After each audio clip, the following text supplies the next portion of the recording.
Hi guys. So, magbibigay lang pala tayo ng tip, no? Mga kaibigan natin na gumagamit ng lata na divider. Ito ba?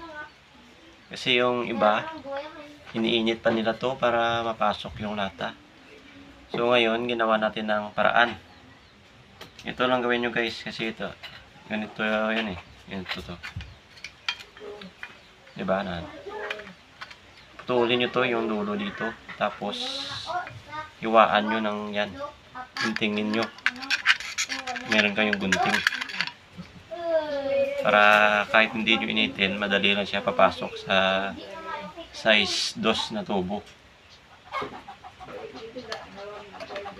Kasi pag iinitin mo yung tubo para mapasok mo yung lata, okay rin naman, kaso nababawasan yung tibay ng